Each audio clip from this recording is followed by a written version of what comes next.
So welcome to the BJBS panel discussion on artificial intelligence and assessments. To begin with, I just will provide a acknowledgement of country.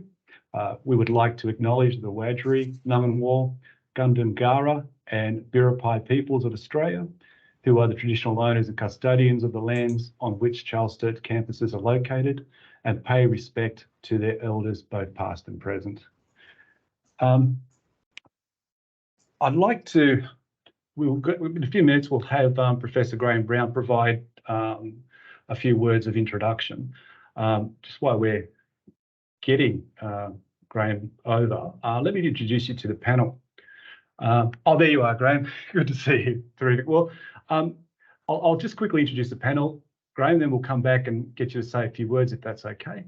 So we have Anthony Wallace, Kim Bailey, Claire Singh, and Dr. Lachlan Brown. All of them are from the university's Academic Integrity Working Party. They've been doing incredible work in trying to understand the role of artificial intelligence and assessments. And join the panel as well from the Division of Learning and Teaching is Rebecca Atchison. She's the project lead of curriculum architectures. And so I'd like us just to welcome these five people giving up their time and sharing their expertise. And on that note, I'll pass it over now to Professor Brown to say a few words. Thanks, everyone, and thanks, Troy, for the invitation to this session. I'm sorry I can only stay for half an hour, so I'm going to, download on you, listen to a bit, and then run away. But I will be interested to hear what you come up with at the end of this conversation. And as you may be aware, there's a number of other similar kinds of conversations going around this university and, of course, other universities, including TEQSA, which I'm sure certainly those of you in the academic integrity officers have been engaged with TEQSA's presentations on this. And I want to start by sort of laying out where the university has positioned itself in a broad sense around this, aligned with what TEQSA is talking and the sector more broadly. And that's because I think that the sector more broadly, both in this country and to an extent internationally as well, I think, but certainly fairly consistently in this country, has collectively run down to the beach to find some sand to stick their heads into. The lack of seriousness with which the sector is taking this, I think, is pretty appalling, to be honest, and that was very evident at UA discussions yesterday. Sorry, not yesterday, last week. There are a small number of universities which are taking a similar line to us. Interestingly, none of them are the research-intensive universities. So certainly Edith Cowan, Canberra University, and us are really the three universities that have come out with as our starting position for ChatGPT and generative AI more generally, forbidden unless approved. But for the most part, many other universities are saying basically approved, you can use this unless you, if you declare you've used it. So I'll start by saying why I don't think we should be taking that position and why we've taken the position we have. TEQSA have basically been saying, well, you all need to do something about this, but we don't know what it is, which is TEQSA's line on virtually everything as far as I can tell. A very helpful regulator that they are. My view on this is increasingly evolving into what I'm calling the reverse Turing test.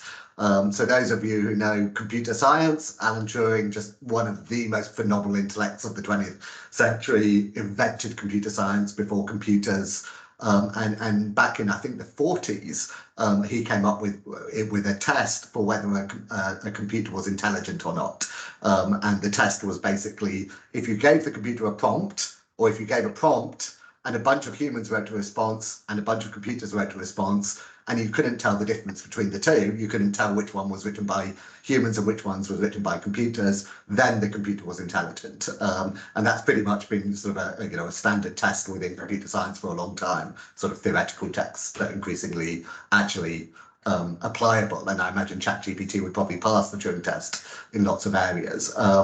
My reverse Turing test is to say, if artificial intelligence is providing a form of assistance that we would consider cheating if a human did it, then we should consider it cheating if a computer does it. And to me, I mean, I think it's always going to have grey areas, but then cheating always does have grey areas in terms of the amount of assistance we provide. But to me, it provides a useful stick for us to think about why we should be taking a stronger line towards ChatGPT. So I'll give an example from doctoral dissertations. I have to say I'm not sure what Charles Sturt's policy on editorial assistance for doctoral dissertations is, but at UWA, where I was previously, we had a very clear policy that that doctoral students could get editorial assistance on their PhD their PhD submission thesis. But there were very clear limits to what they could do, picking up grammatical errors, blah blah blah blah blah, but no substantive advice changes. Do you think you should strengthen your argument here? That's not acceptable, right? From a editorial assistance. Of course, from a supervisor, it's acceptable, but not from editorial assistance. And I think you could, if you looked at that and how ChatGPT might be used for writing PhD theses, you could see a very similar line that you could take. That if you want to ask ChatGPT to check your grammar, to make sure that the editorial presentation of your thesis is fine, go ahead. But if you're asking ChatGPT to review and summarize research articles for you, that's not acceptable. The same as it wouldn't be acceptable for a PhD student to ask somebody else to do that for them as part of their thesis. So I think that that's an important benchmark for us to say in terms of why it is not acceptable as a general principle. But there is also, in taking ChatGPT seriously, I think we also have to take it seriously. And generative AI, I'm trying to stop talking about ChatGPT actually, because this is the first, but we know there'll be many more. So I'm trying to use the more general language of generative AI. We have very good reasons to be looking to be very proactively engaging with generative AI as something that the students we are training will be using in the professions and the broader jobs that we are training them for. So it's utterly appropriate for us to be assessing them in the use of these softwares, these services, where it's appropriate. Those of you who read my little blurb about this a couple of weeks ago would have seen I quoted a law professor in Minnesota who was saying that he reckons that within 10 years first cut of any lawyer's work will probably be done by AI, and then they will have a look and make sure that it's have the human look over it. So in that context, it seems utterly appropriate to be training law students on how to use generative AI as part of a process where they are ultimately responsible for the outcome, though. At the University of Australia conference, I was chatting about this with Claire Fields, actually, from the Campus Morning Mail, and she told me that there's one of the big law firms in the UK has already publicly said they're doing this with the agreement of their clients. They are doing the first cut of legal work with ChatGPT, and then having one of their professional solicitors go over and make sure the nuance is right, that it's picked everything up right. So that's the kind of thing where we should be actively trying to engage with this. But the point that I've been trying to get, which I don't think many of you, certainly the academic integrity officers, are going to complain about this, is it has to be, if we're going to do that, it has to be deliberately and explicitly built into the assessment criteria. The assessment criteria and the learning outcomes have to be, this is how you use AI for the profession or for the broader set of skills that we are training you for. Beyond generative AI, diagnostic AI is taking over, is performing better than humans in picking up some forms of cancer on X-rays. I'm told by Jeff Dutton that it's used a lot now in veterinary diagnostics as well. So these are all things we need to be actively training our students for. But when it's used in a way that if a human did it, it will constitute cheating, we should be saying that's cheating, and hence we've taken this position of forbidden and less allowed. And I don't think this isn't something we're going to solve in terms of the allowed side of it, integrating it into our courses. This isn't something we're going to solve overnight, right? You know, it's been a long predicted thing, the rise of AI, and we, like every other university, has, you know, been sort of putting it on the too hard basket or the do it later basket, and then we were all blown out of the water by ChatGPT's launch in December. I think that, you know, we've suddenly got to get with it, but I don't want to rush this, right? We've got to do it appropriately through the disciplines, through the courses, you know, understand the potential of these things for our disciplines to assist our students in a legitimate way in the careers and professions that they're looking for, and build that into the training and the education and assessment that we offer them. And I'll stop there with my little diatribe. Terrific. Thanks, Graham. Thanks for that. So just to, as we move into the panel session, Rebecca, do you want to explain how we're going to use Padlet and manage some of the discussions from the floor? Absolutely. So during the first part of our panel, it'll be a little bit more structured with some of the questions, but during that, we are going to have a Padlet running where we have some questions in it that were actually generated by ChatGPT, as well as you as participants being able to add additional questions. So I'll share my screen in a moment, but we're also going to be looking for people to vote for the questions that they want answered the most so that we can have those come to the top. So I'll just pop the link to the Padlet in the chat for everyone to be able to access. But I'll also just share my screen if that's okay, Troy, just quickly. So you'll see here in the Padlet, you have all of the questions that were pre-generated by ChatGPT, which you can vote for by clicking on the little love heart. If you want to add a post, you can just use this particular plus down here. And you can also vote for other participants' questions as well. And so that'll just run during the session whilst we're answering some of the more structured questions. Terrific. Thanks for that, Rebecca. All right, so what I'd like to now go through is our first question, which is to Anthony, and Anthony will also provide a bit of a presentation for us as well. And the first thing we want to ask is the simple one, or maybe it's not so simple. How does AI work? What sources does it draw from? How does it regenerate? So Anthony's going to provide some examples and a little bit of context just to how AI functions. So over to you, Anthony.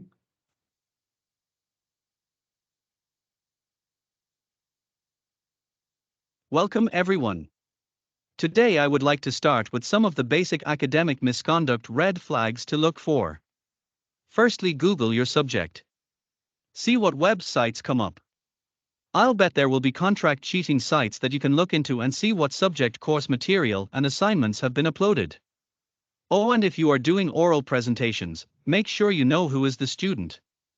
My name is Anthony Wallace, and unfortunately I don't actually look like this. I'm an avatar. Ignore that bloke, he's just a talking head. I'm the real Anthony Wallace, and very soon I will be linked to AI programs so we can have a real-time chat. Ask me anything.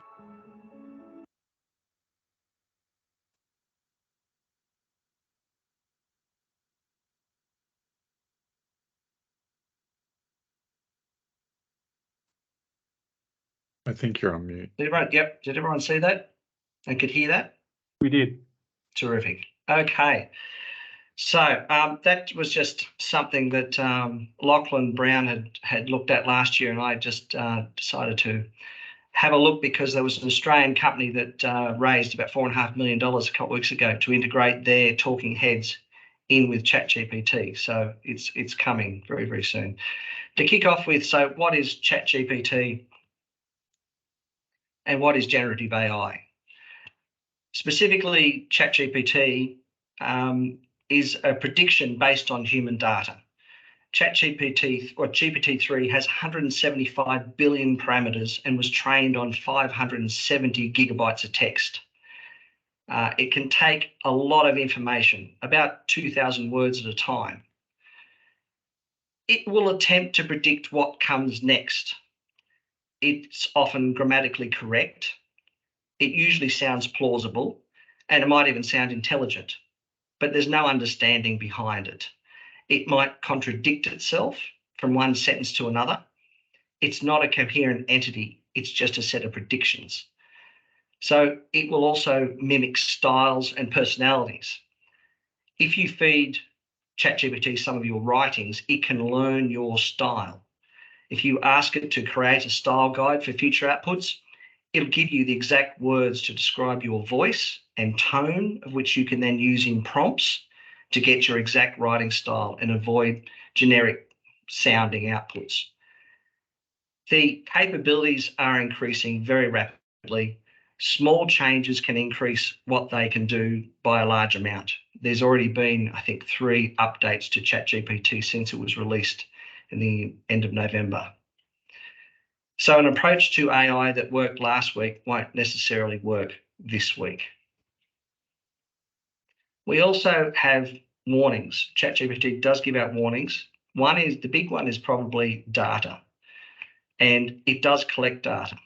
Now, what it does with that is that it learns, and we noticed that for questions that we put in repeatedly over a few weeks, it seems to improve those questions. And we've seen that in Singapore and other countries where it wasn't able to pass tests, and it can now. So we've got, so again, as I was saying before, expect to see students to kick off with write some small pieces of assessment, and then they will continue to respond and rewrite those portions of that code. ChatGPT is full of inaccuracies because of where it's based, where it takes its base information from. And I'm going to show you something shortly where one of the other AI programs use and where it's sourced its information. So just as we see in contract cheating, fake and false references are a key identifier for AI-generated references. It does make stuff up. Now, there are, just put a little comparison here of 3 chatbots: ChatGPT, the new Bing version that Microsoft is launching that's in a beta testing, I think, at the moment, and also UChat. And UChat uses some Google sources, and it's a little more up to date than ChatGPT. So I'm going to do a little comparison and just show you, say, the difference between a couple of these chatbot features. So from a website, oneusefulthing.substack.com, it was able to have a look at the new Bing version that isn't out yet, but it will be shortly. And it's given it an essay question, and it's going to do a comparison between Bing and ChatGPT. So this was the question that it asked. Fairly generic question, nothing particularly specific, although it does further down include some points that it wants to raise. Now, you probably won't be able to read the results that I'm going to put up in a second. So just go to the link, which we'll show you later. And so the results, this is Bing on the left, this is ChatGPT on the right. This is just an extract of those. So it showed that ChatGPT wrote a bland essay. Bing provided citations for every single source and went on for pages. It went on for about 3 or 4 pages, generating much higher quality content, and it used real examples. Some of the examples that ChatGPT used were fake and not real. And just to give you an idea of how much this sort of writing is spreading, there's a science fiction magazine called Clark's World has been forced to temporarily suspend taking new submissions after receiving a flood of AI-generated stories. Throughout 2020, they had about 25 AI-assisted submissions each month. And then once the ChatGPT was launched in late November, they started to get 50 a month by December, and then doubled to over 100 in January, and then more than tripled to over 350 by mid-February.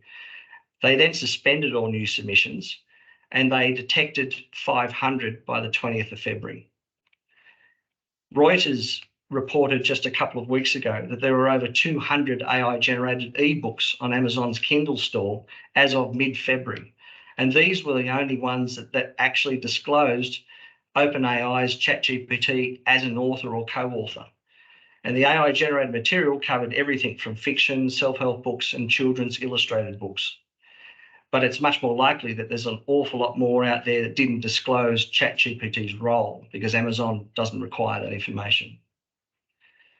So from there, I'm just going to show you a little bit about some questions that I prepared earlier, because sometimes some of these things, AI, it either ChatGPT sometimes doesn't log in or run very well. So I picked an organisational change topic, MGT 540, facilitating change.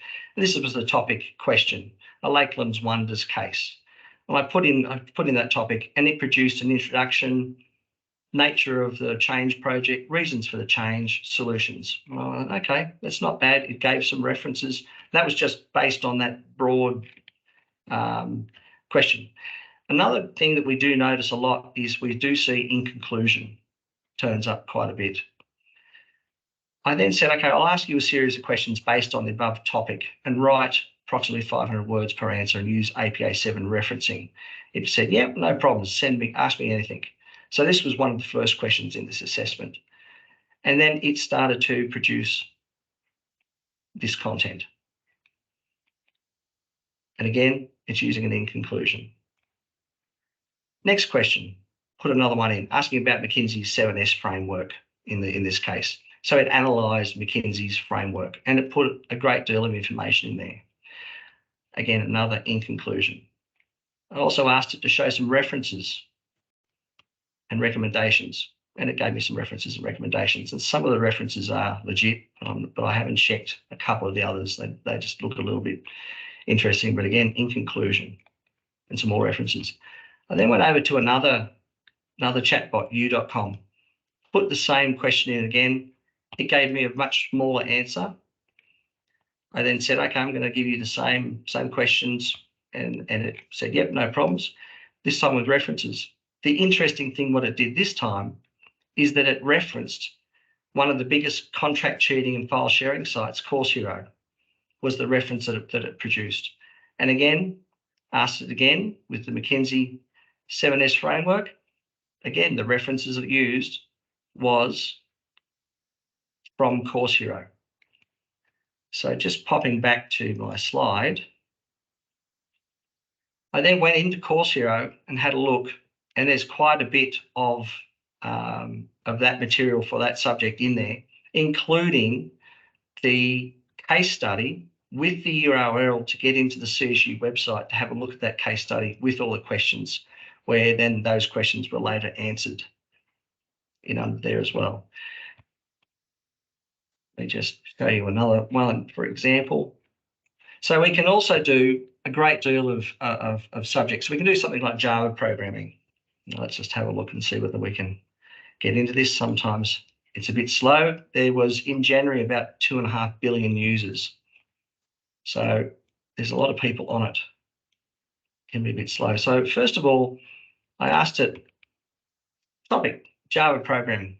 What do you want to know? I said, write me 5 multiple choice questions with 1 correct answer and 4 incorrect distractor answers, and each should have an explanation. Sure. And it punched out this code, and it gave me these 5 questions with some code. And I said, well, hang on, there's one here, the code's wrong. Oh, I apologise for that mistake in my previous message. Here's the corrected answer. Tried another one. I'll post a line of code and you should explain what it means in simple terms. Sure. So I pick out some code from, I think, a 3rd year computing and maths subject, put all this code in, and then it explains what that means. If we go to accounting,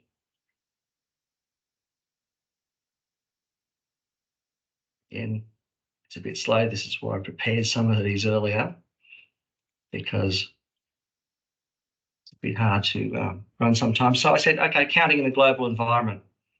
I said, create a 2-column spreadsheet with questions and corresponding answers on the topic. And it generated those questions and answers. No problem. It can also do the same for PowerPoint presentations. It can, in fact, Troy, I also managed to pick one of your subjects purely by accident, management issues, and picked out one of your assessments, and it picked up that. So I'd like you to have a look at that one later and tell me how accurate the answer is. But this was the question in one of the subjects that I picked up. So I've covered I won't go on to some of the others. We've got psychology and statistics. It's very good at statistics and maths. I said act as a math teacher and explain to me probability, and it did that really, really well.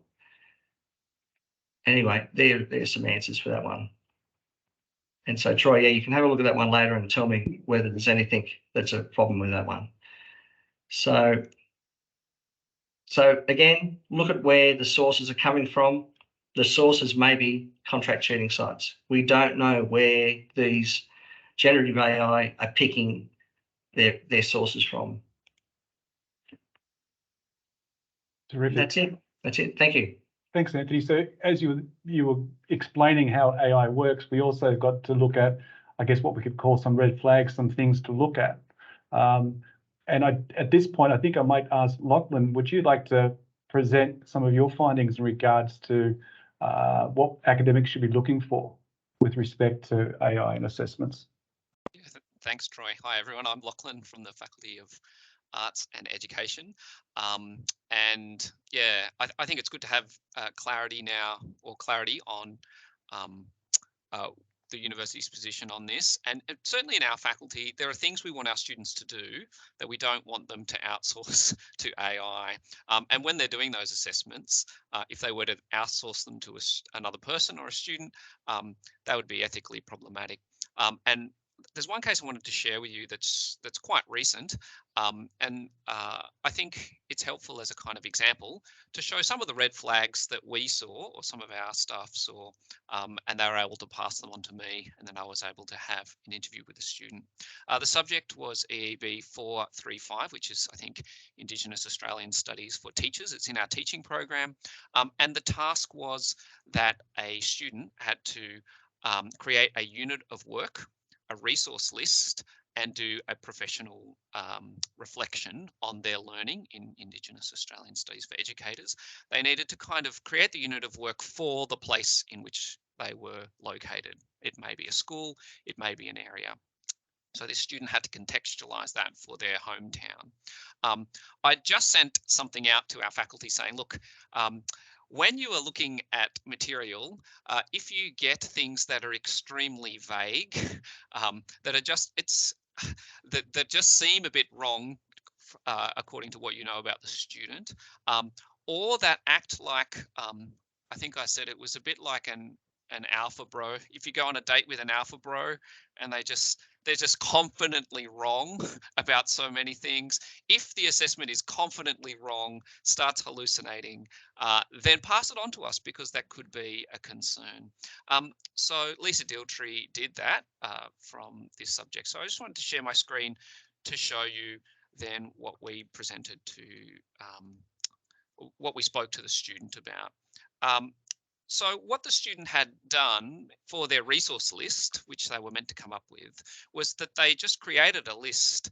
But what we had to say to the student was many items, I mean, almost all items on that resource list for teachers, which is a thing you would want a teacher to be able to do, were faked. So they were meant to take things from local government from local government is one of the kind of resources that they needed. They went to the state government or the Department of Education and Training. But when we looked up every example or every resource, we found that it did not exist. They went to a kind of Department of Premier and Cabinet, the Aboriginal Education and Training part of the website, but that part of the website doesn't exist. So ChatGPT had faked that reference. They gave us the Aboriginal Lands Trust, alt.tas.gov.au. Now, Tasmania does not have an Aboriginal Lands Trust. New South Wales does. South Australia's website looks exact in that format, but ChatGPT had hallucinated this, had made it up generatively. They went to various other sources like Ed Rollo / First Nations Voices, but when we clicked on it, it wasn't there. They also came up with resources which were newspaper articles, but on ProQuest we couldn't find any evidence of those. They're the kinds of names that you might think about as being helpful sources for an Indigenous Australian Studies assignment, but they just didn't seem to exist. They directed us to a writer, Diana Noonan, who turns out is a New Zealand writer of children's books, who doesn't have much to do with Indigenous Australian education. She didn't write The Spirit of the Wild Dog.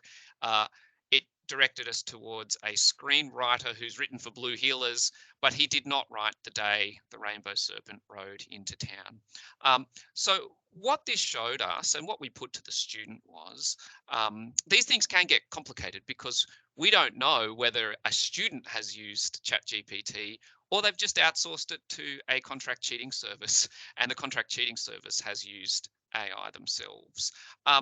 The other thing that we noticed here and we put to the student was that there were all kinds of things in the assessment that if you were doing it properly, given the experience of this particular student, you should have been able to do. So that is contextualize things, write a unit of work that makes sense, not just we will engage in a hands-on activity. Well, what is that activity? That's not how you write a unit of work. So this was quite a kind of, it was easy to tell what had gone on. The interview with the student was quite a long one, 45 to 50 minutes, a few tears. Not from me, from the student, but the student eventually admitted, I did use ChatGPT. She sent me all the logs. She said, look, I was overwhelmed. I took 5 subjects. This one was really, really difficult over the summer. And my sister-in-law said, hey, have you seen ChatGPT? It can do a lot of things. And I just jumped at that opportunity and fell in a heap. And I saw all the logs. So just like Anthony showed us all those prompts, I could see the prompts that she put in one by one to create this 3,500 word assessment. So the flags I think that we're looking for at the moment, and these will change because the services that they use will change, as Anthony showed, but the flags we're looking for are similar kinds of flags to contract cheating. And that's why I think it's helpful to take Graham's idea on board is if a human were to do it for someone else, would it be cheating? And what we're thinking about is if they've outsourced the same thing to a program, would we consider that cheating? So we're looking for falsified or problematic references. We're looking for a kind of vagueness or blandness. We're looking for, how would you put it, the Hermione Granger style of answer, where some things are weirdly over-explained, like the straight A student in the front of the class. I've got it to do a few multiple choice exams and it wants to give me reasons for its answers, like Hermione Granger in the front row. But also think of the alpha bro as well on a date, who really is confidently wrong. So 2 other examples. A friend from the University of Madison, Wisconsin, is getting his first batch of assessments in his poetry subject, and he is seeing ChatGPT is just making up all kinds of quotes, direct quotes from texts, like Frank O'Hara's poetry, and making him write poems that he never wrote. So he might be able to write some more poems based on these created quotations that do not exist. Second example, I was speaking to someone last night from the Riverina Anglican College, which is next to campus here in Wagga Wagga. English students have been using ChatGPT to do their English homework, but when the student said to them, look, I did not use ChatGPT, what they did was they just put the question in, got the student's work on the laptop, put the question into ChatGPT right next to it, and it came up with something very similar. So ChatGPT often will do different things each time, but sometimes will repeat itself and come up with similar moments. So we're going to have a whole generation coming through as well, who have been using this since high school, and that's something else to keep an eye out for as well. So by the time they get to us in the next few years, they'll be very skilled at doing this sort of thing. Terrific. Thanks, Lachlan. So as we pointed out, there are some red flags there identified by Anthony and Lachlan with regards to referencing and a few other issues. I want to call on Rebecca now to talk a little bit about authentic assessments and assessment design in regards to artificial intelligence. So over to you, Rebecca. Thanks, Troy. So I'm Rebecca Atchison from the Division of Learning and Teaching, and unfortunately I don't have a silver bullet for this problem. So I'll get that out there early for people who are hoping there would be a quick fix. But I think from some of the things that you've been seeing, this is a really complicated space. So, and it's an ever evolving and emerging space too. I think some of the interesting things that I've heard about generative AI is we just don't know where we are on the adoption curve. So are things going to get significantly more advanced? Are we sort of tailing off a little bit, or is this Napster and we're waiting for Spotify? So where are we on that adoption curve, I think, is one of the things that people can find the most unsettling. And I think that that's part of where we need to look at how some of these technologies make us feel, both for our students, for ourselves as a community, and thinking about how that can inform how we move forward with this. So again, I don't have a silver bullet, but I do have some things that I think are worth engaging with. So the first one, obviously, is around quality assessment. And so we have some recently introduced assessment design principles that draw on a lot of the literature out there that focus on assessment quality, but also speak to assessment security and integrity as well. So there's some really great guidance to have a look at those things. But more specifically, I think it is really important to acknowledge that AI is likely to be at the heart of a lot of professions and workplaces in the future. And so it really is thinking about how will professionals in the future engage with these kinds of technologies, and how do we prepare our students for that future as well, as Graham was also talking about. I think too that it's really important to bring students into the conversation around assessment design, but also around some of the emerging technologies and other aspects of academic integrity and conduct that we want them to understand and have a really good understanding of what's in scope and what's out of scope and what's okay and what's not okay. And those boundaries are blurring a lot at the moment, I think, for students. So I think it's important to make usage of these kinds of technologies really explicit, particularly when it comes to learning, but also really heavily around assessment, what's okay and what's not. Building opportunities to model appropriate use when it is in fact appropriate, and ensuring that people have that clarity.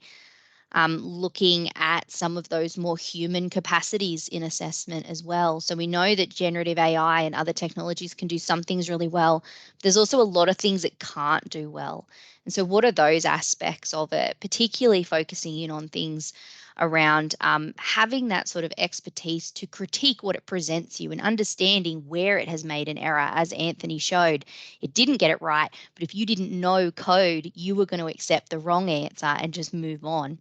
And how potentially disastrous that can be given particular disciplines, areas, and duty of cares and ethical practice. So that's a really key one for me, is around building assessment tasks. I think we hang a lot on authentic assessment, possibly a little unfairly. I think it gets, kind of it's both the savior and the sinner, depending on the viewpoint and the lens that you want to bring to it. So I think authentic assessment is as good as the design work that goes into it to truly make it authentic. I think we often find that we sort of polish up an existing assessment to be slightly more authentic and really think that that's going to change a lot of things. But I think in that space, it's worth considering some of the aspects of it. So from that perspective, there's a lot of research out there around the types of assessment tasks and things that can try to minimize plagiarism. But again, it's about a series of strategies within your assessment and within your subject to try and have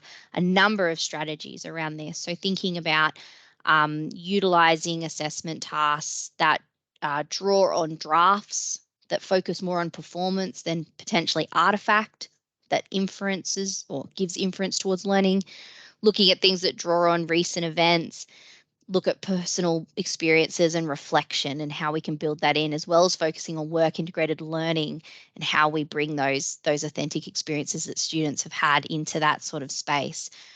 So I think we know too that learning is assured at the course level as well. So not expecting individual subjects to bear the burden of the integrity of all learning, but thinking about how all of our subjects work together as a course to actually assess students numerous times on a skill to try and gain a portfolio of evidence towards their competency and their learning and their understanding.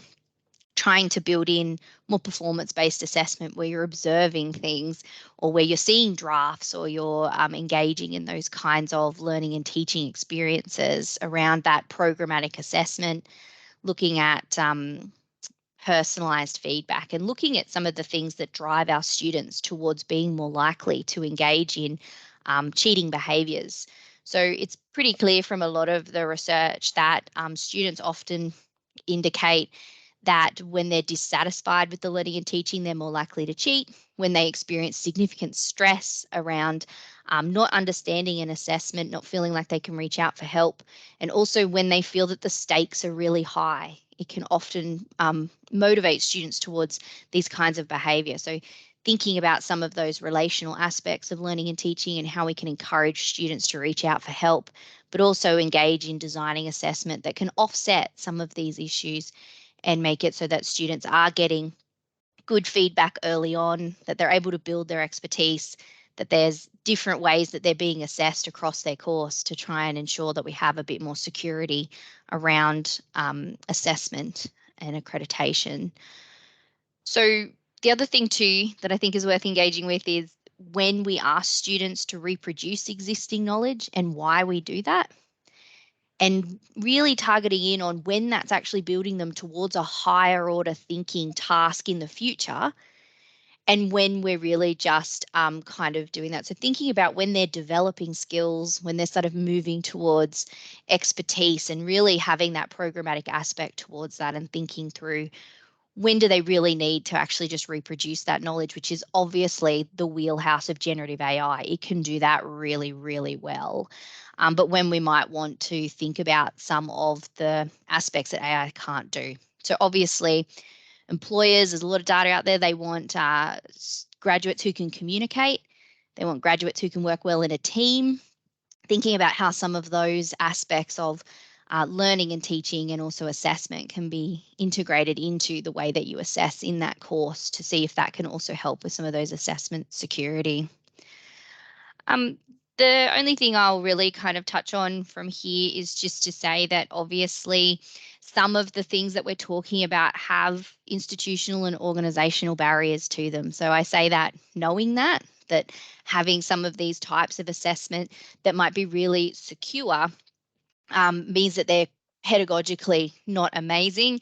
Some things that are really pedagogically amazing are possibly not particularly secure. And I think there's a question in the Padlet about that exact thing. So I fully acknowledge that. I fully acknowledge that there's workload constraints. There's so many students and so little time. And so we're looking at how do we do this really well, but also acknowledging that there are pragmatics in place. So for me, I think it is about layering strategies, trying to design quality assessment whilst also looking to understand that things are emerging and the thing that worked yesterday might not work tomorrow, and just being aware that we are all working towards this aim and trying to ensure it as best we can, but that there are still things that we may need to consider in the future that were once, best practice. So just wanted to acknowledge that as well, that this isn't a simple fix, but I think that there are some strategies we can do around quality assessment, around some of the work that you're possibly already doing, and ensuring that we are refreshing and renewing assessment regularly so that we're not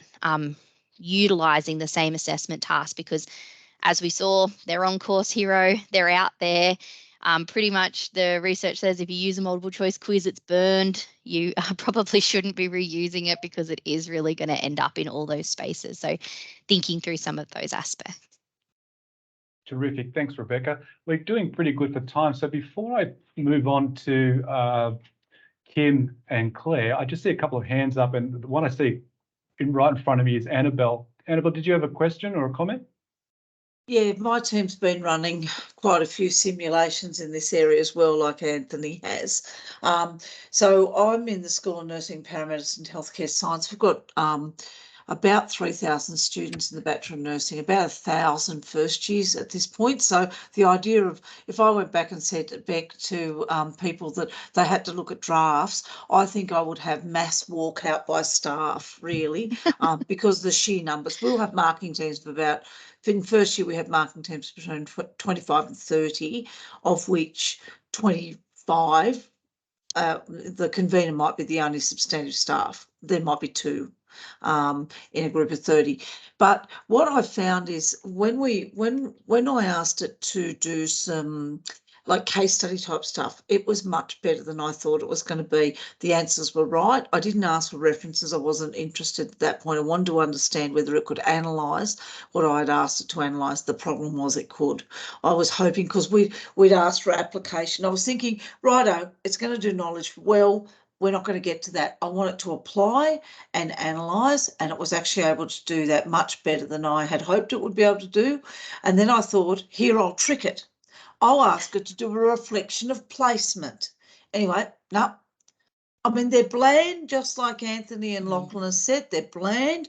But I tell you what, the reflection, I thought to myself, gee, we have students write at this level, like that the writing was all fine.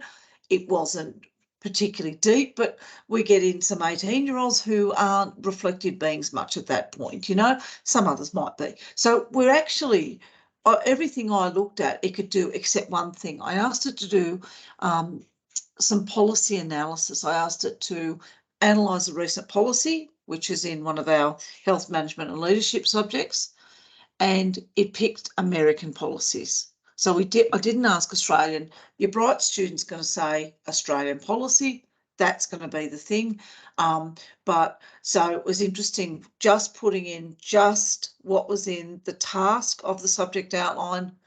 It gave us the wrong answer. Everything else was on point, to the point where one of the case studies would have probably been a low credit with references. So, you know, there's the thing that there might be some fantastic uses, but in terms of understanding who did the degree, it's fairly terrifying. It's almost the beginning of the Matrix in some ways.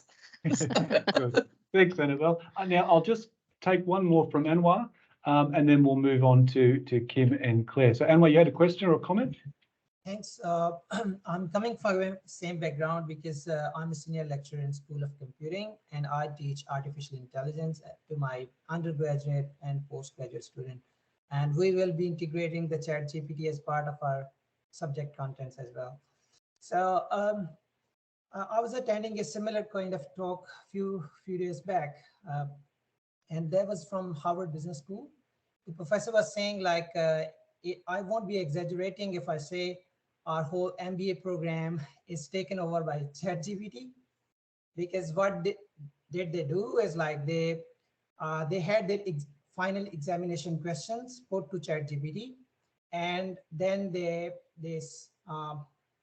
had the score which was calculated, the grade. The ChatGPT got a B grade and passed the whole exam, okay, regardless of what type of question and scenario questions were there.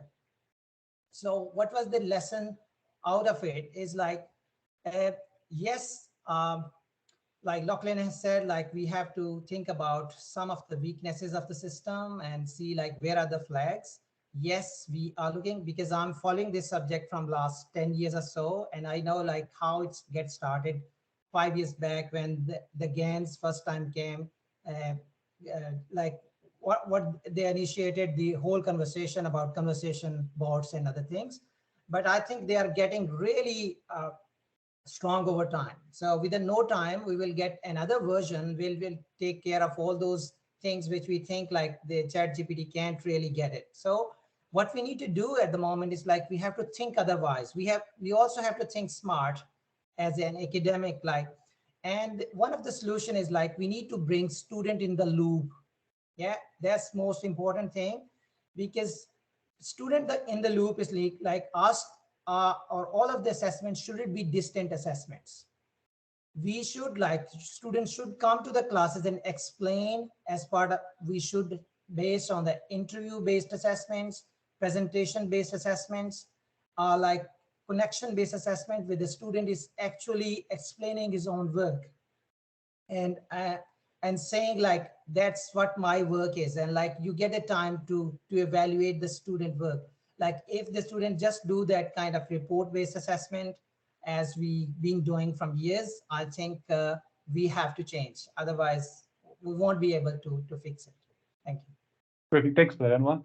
All right, speaking about, I guess, assessments and experiences with them, I might get him to go first and talk about how AI has been informing teaching and assessment, how she's approached it. And then as a contrast, we'll get Claire to talk about her experiences with it. So over to you, Kim, first. Thanks, Troy. Good morning, everyone. My name's Kim Bailey, and I'm a senior lecturer with the Centre for Law and Justice. So it was interesting to hear Graham Brown's comments in relation to the legal profession, because he's right. It's out there, it's in use already, and that's the reality our students are going to be working with. I'd like to approach this conversation from every problem is an opportunity to innovate. It's not all doom and gloom. In fact, I'm excited about what this will do for learning and teaching, because it means we're going to have to really think about how we assess students and how we prepare them authentically for the profession they're going to enter. And I think that's great. And if that has workload implications that the sector has to deal with, bring it on. So this is a problem, I think, that requires a collaborative approach as well. You shouldn't feel as an academic member of staff that you're solely responsible for solving the problem. You're not. You need to collaborate and discuss and throw ideas around with our AIs who are detecting on the detection side of misconduct, but also DLT in terms of the prevention side and good assessment principles. A lot of what Rebecca said really resonates with me, because she's right. And you will have noticed that any academic integrity breaches you've had are usually due to the students being under those pressures and not having the resources and skills that they need. Most students aren't bad people. I think we also have to acknowledge where we are in this point in time. Our subject outlines are done, our assessments are set, and we're now teaching. We didn't take into account, most of us, the development of AI and its adoption. So I think we have to conceptualise what we're going to do in terms of short term, medium term, and then longer term, and professional development and skills of our students. So it's important to remember that our academic integrity policy requires that we take an educative approach with our students towards academic integrity, not a punitive approach. We should be educating them and dialoguing with them. So what you were saying, Anwar, is exactly right. We need to start talking to our students, and we need to not pretend that it's not out there, that they're not conversant with it, and that they're not using it. We need to assume all of those things that they are. What we want to do is inculcate an ethical value system and to show them the value of critical thinking and those higher order skills in Bloom's taxonomy. Now, I'm no expert at that, but I just thought I'd share with you what I have been doing with my legal ethics class. So I pulled my subject outline back and amended it as soon as CSU's position in relation to AI was announced, because I want to teach using AI and show them how to critique what it's producing, given they're going to be entering a profession where potentially legal opinions are going to be first generated by AI. I wanted to show them how to actually critique that. So I'll just share with you the task of what I've asked my students to do. I haven't got the complete task, obviously. You'd have to go to the subject outline for the marking rubric, etc. It's a pre-census, relatively low stakes assessment task of 20%. It's a letter to the editor of the Australian newspaper. It's focused on the trial of the Queen and Lerman, which is better known as the Brittany Higgins trial. Very contentious, very ethically fraught, and really topical for our students to be considering. They have to review a range of sources, and then they have to critically evaluate those sources, writing a letter on behalf of the ACT legal profession, engaging with the statement that lawyers have vacated the field when it comes to the rule of law. Now, this has 3 questions in the assessment task, and when I put these 3 questions through AI, and I cannot more strongly recommend to you any assessment you've got currently on foot in subject outlines, run it through AI, see what it's generating, spin it again, change key terms, and collect that information in documents, upload it to Turnitin. That's one thing you can do in the short term that will actually help you detect. I realised after putting these 3 questions through that question 2 and question 3 weren't bad in terms of integrity and security, because the machines I was using, the AI, hadn't come across this judgment, certainly hadn't engaged with the judgment, and couldn't reference it back to the particular paragraphs of the judgment that I want students to engage with. So that was good. It actually gave me a different case altogether, and it was completely wrong and very generalist. The first question, however, was highly vulnerable to AI generation because it's a very generic question. It gave me a pretty good answer. And when I refined it and put it through again several times, it got better and better. So what I've done with this task is that I've demonstrated how to use ChatGPT with my students in tutorials. I started the other night by saying to them, how many of you are using this or have used this? That was very surprising. At least half of the class, mostly the younger students in the class, which was interestingly. I then said to them, okay, in this assessment task, unlike CSU's position in most assessment tasks, I'm allowing you to use AI technology to produce your response, but you're going to do so on an ethical basis and you're going to do so critically evaluating what it gives. And we then actually started spinning this question through AI and critiquing it online in the tutorial based on the context of the case that they had to critique it in. So I also gave them a policy in relation to how I want them to use AI in this assessment task and in class. And I freely acknowledge that this information I've adopted and adapted to my own purposes from some terrific work by Ethan Mollick at Wharton School in the University of Penn. So, and I'm happy to share that resource as well. But I've pointed out to them that you're emerging legal professionals. You're going to have to understand AI and its limitations. And for that reason, I'm not banning it in this assessment task. I did point out then, but you have to understand its limitations. So it's minimum effort to create, but often when it produces quick responses, they're poorly referenced, they're factually inaccurate, and sometimes they're not tailored to the assessment task. So at best, they might give you a pass grade, but they're not going to be coming into the high distinction grade, generally speaking.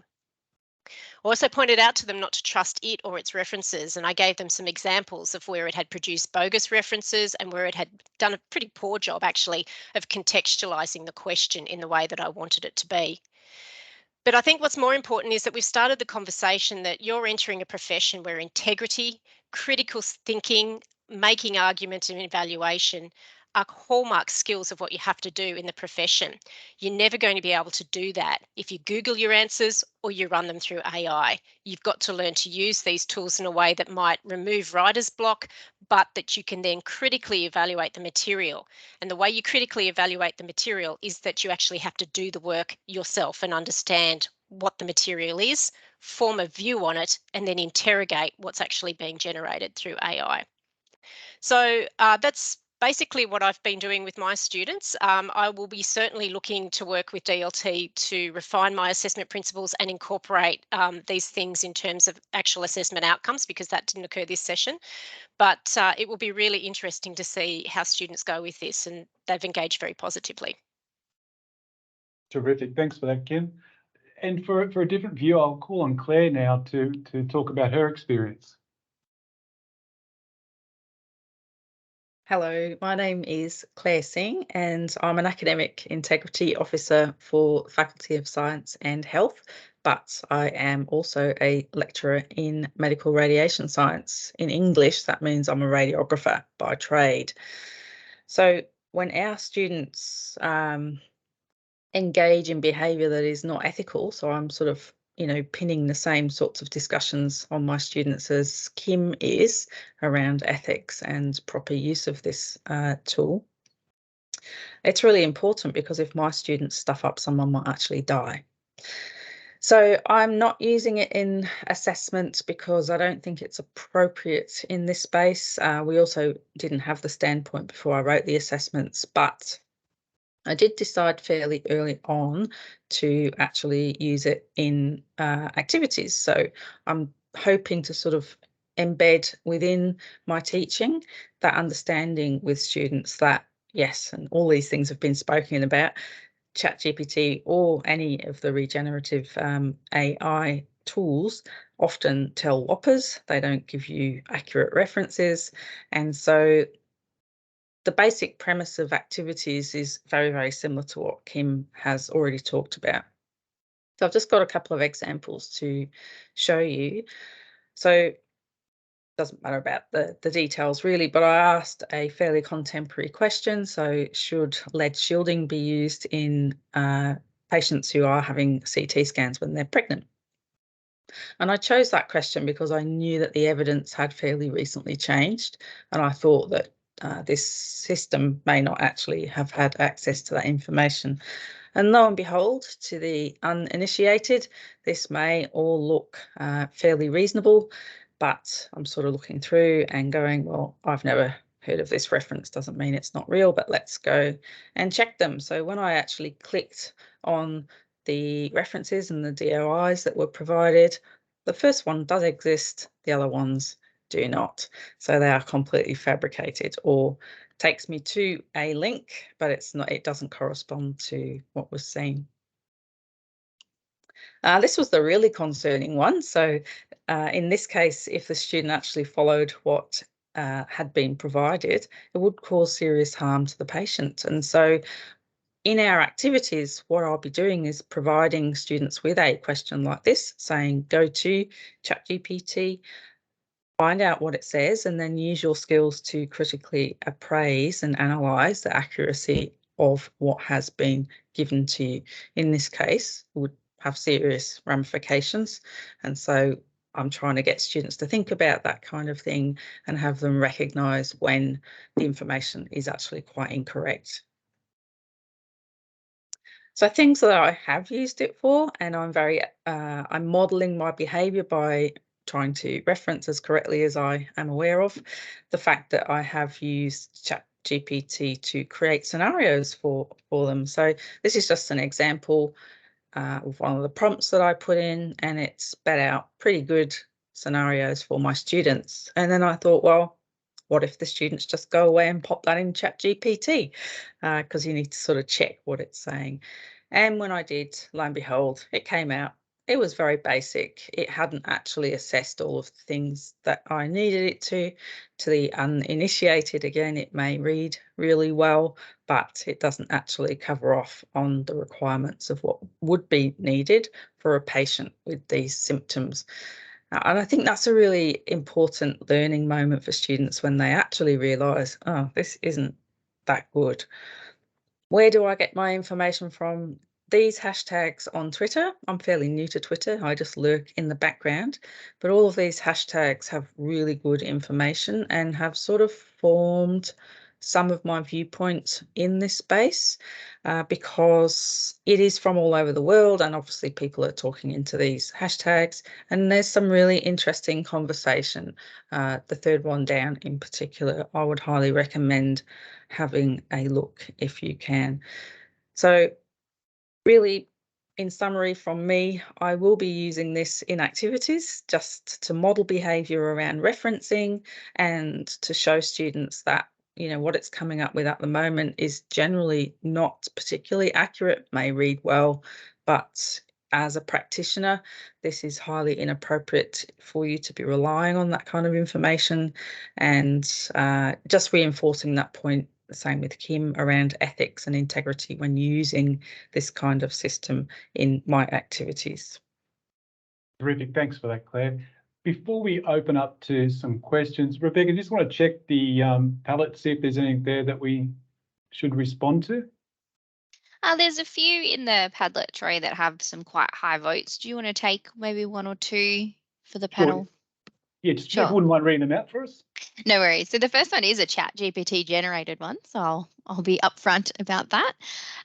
What steps can be taken to mitigate the risks associated with using AI for assignments? Anthony, do you want to go first?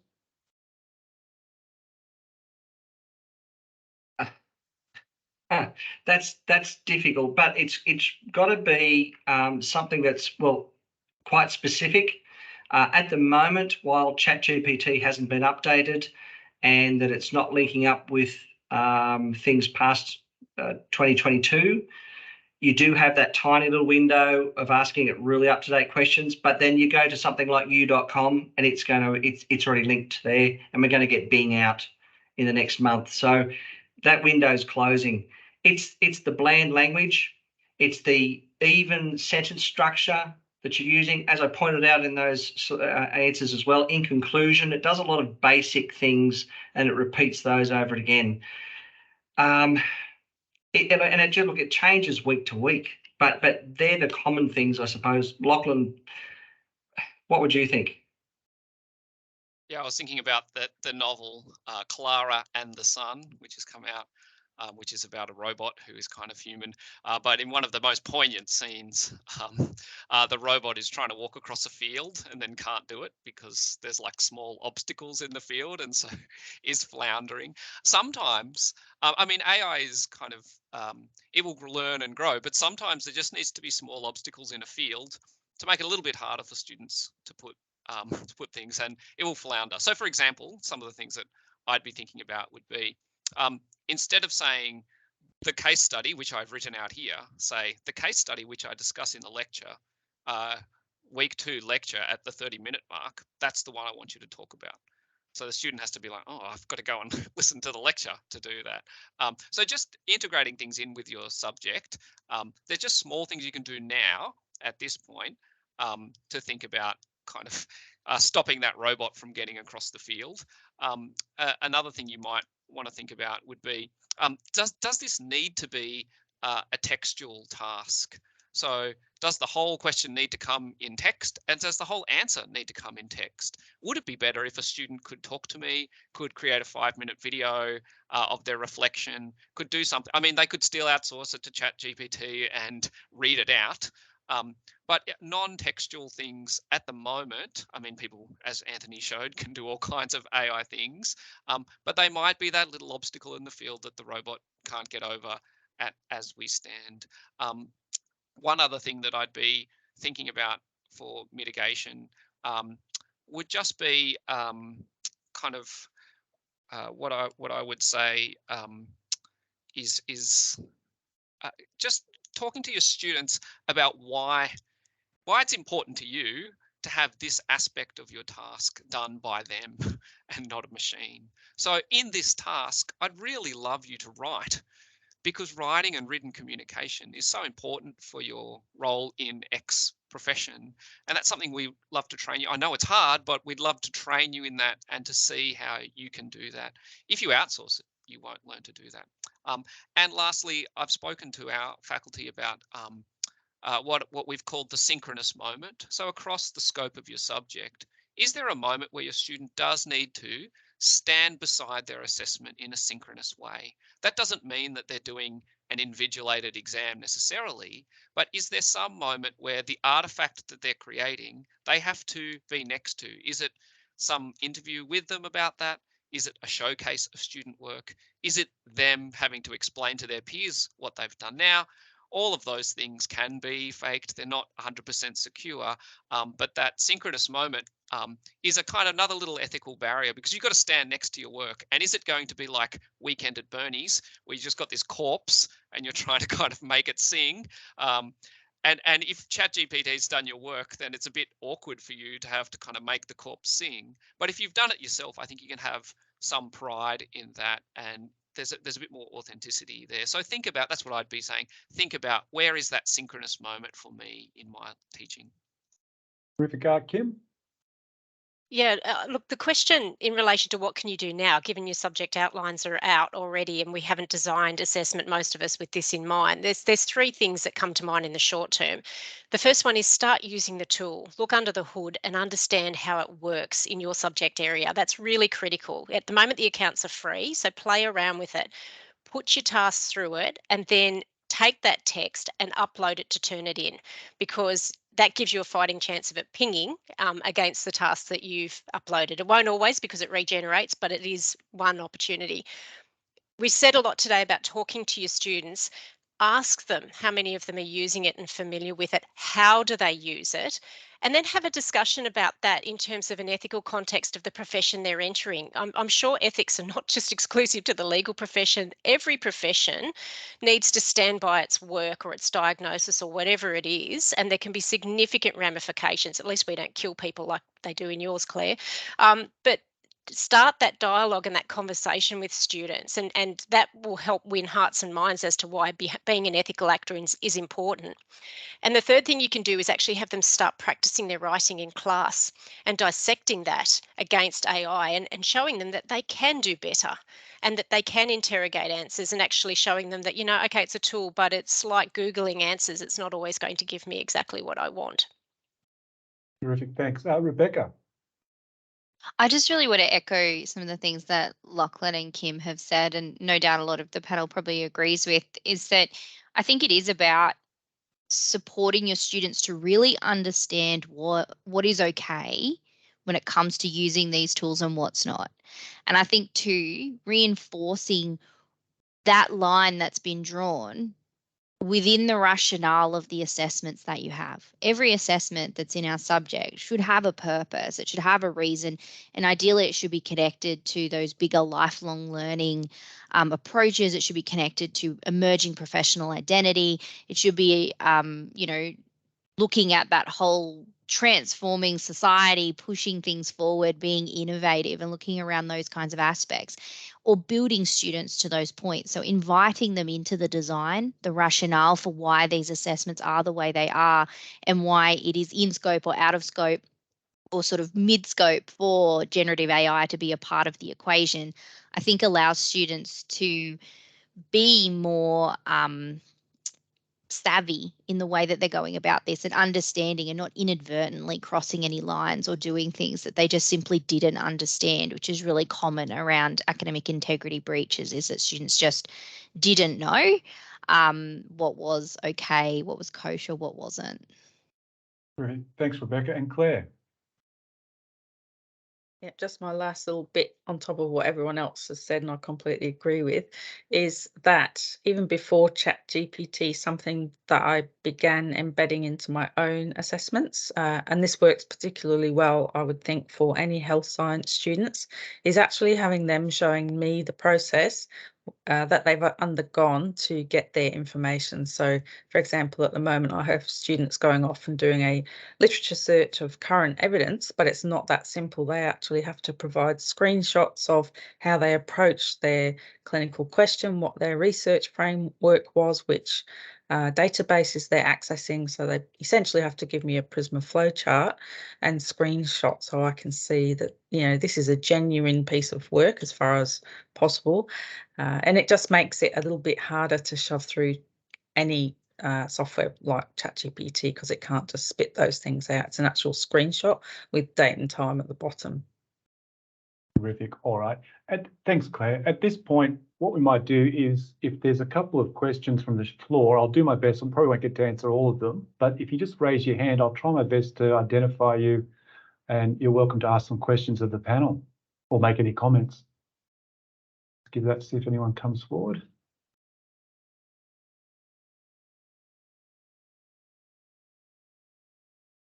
Look like it. All right, that's fine. That's fine. Okay, well, look, we might end it there, I think. I think it's been a pretty good session, so I'd like to thank you all for coming along. And obviously our panel members too, much appreciated coming along to this and providing us with your advice and your experiences. What we'll do is, with this, we'll provide a recording of this on the BJBS blog. Also, I'm uploading, thanks to Rebecca, some additional links and resources on that page as well. So you'll feel free to go and have a look at those. And I'm sure any of the panelists would be happy to share their slides should you want to email them and discuss any particular points further. So again, on that note, thank you very much for coming along, and it's a brave new world. See you all. Thanks.